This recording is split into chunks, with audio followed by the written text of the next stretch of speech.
বলেছে যে তাহলে তুমি কি চাও? বলে বিচার চাই।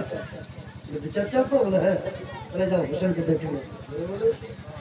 জোরে বলবে হ্যাঁ হ্যাঁ, হোসেনকে ডেকে নিয়ে আসো। কোথায় ইমামে হোসেন? আব্দুল্লাহ বলছে ইমামে হোসেন চলো। বলে কোথায়? আব্বা ডেকেছে। বলে কেন? বলে তুমি আমাকে বলেছো না গোলামের বেটা গোলাম ওই জন্যই। হ্যাঁ ঠিক বলেছে। ইমাম যা বলেছে, ইমামে হোসেন যা বলেছে সেটাই সত্যি।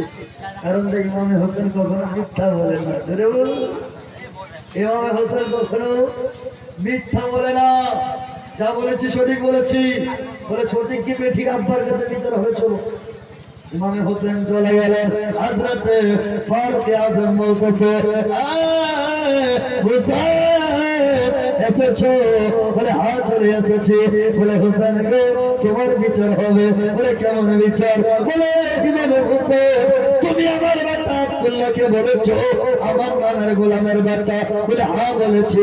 যা বলেছি সত্যি বলেছি।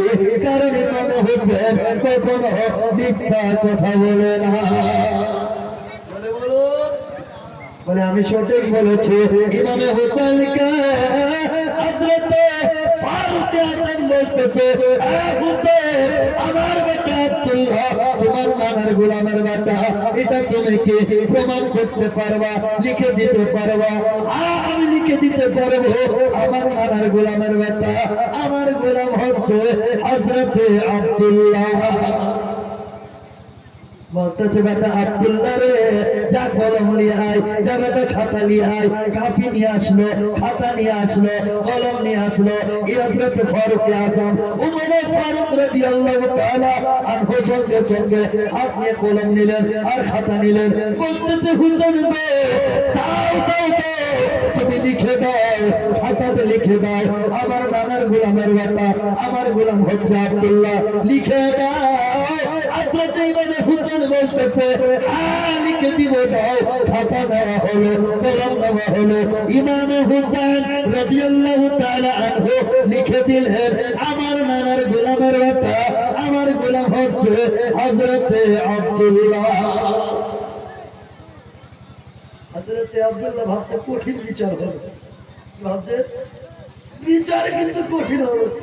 কিন্তু হযরতে ফারুক আযম রাদিয়াল্লাহু তাআলা আনহু সঙ্গে সঙ্গে ইমামে হোসেনের কাছ থেকে খাতা নিয়ে নিল, কলম নিয়ে নিল আর লেখাওয়ালা ওই লিখানো কাগজের টুকরাটা ছিঁড়ে নিল আর ছিঁড়ে বলে বেটা রে আব্দুল্লাহ আয় বেটা এতক্ষণ তুই বলতেছিলি বেটা মুখের কথা ছিল, এতক্ষণ হোসেন বলতেছিল মুখের কথা ছিল রে বেটা। শোন শোন শোন ইমামে হোসেন লিখে দিয়েছে এই কাগজের টুকরাটা লে।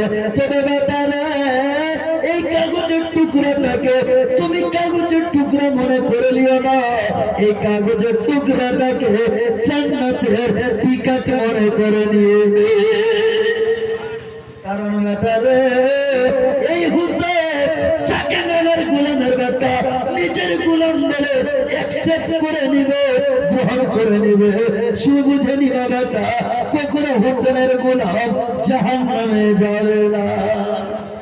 বেটা আব্দুল্লাহ এটা কাগজ মনে করে নিস না বেটা, এটাকে জান্নাতের টিকিট মনে করে নিয়ে বেটা। কারণ ইমামে হোসেনের গোলাম কখনো জাহান্নামে যাবে না, ইমামে হোসেনের গোলাম জান্নাতে যাবে। কারণ বেটা এরাই তো হচ্ছে জান্নাতের মালিক। জোরে বলেন সুবহানাল্লাহ। বলছে কেমন? আমার নবী বলেছে আল হাসান ওয়াল হুসাইন সাইয়্যিদা শাবাবি আহলিল জান্নাহ। হাসান হোসেন হচ্ছে জান্নাতি যুবকদের সরদার। জোরে বলেন জান্নাতি যুবকদের সরদার মানে কি? সমস্ত জান্নাতীদের যুবকদের পুরুষদের সরদার। কারণ বুড়া জান্নাতে যাবে না, বৃদ্ধা জান্নাতে যাবে না, বাচ্চাও যাবে না। বুঝা গেল কারা জান্নাতে যাবে? যারাই জান্নাতে যাবে তারাই যুবক হয়ে যাবে। সুবহানাল্লাহ। বুড়ারা যুবক হইবে জি জান্নাতে গেলে, আর এরকম থাকবে না। বুঝতে পারলে? আর কোথাও আপনাদের ভাষা অন্যরকম হইতে পারে।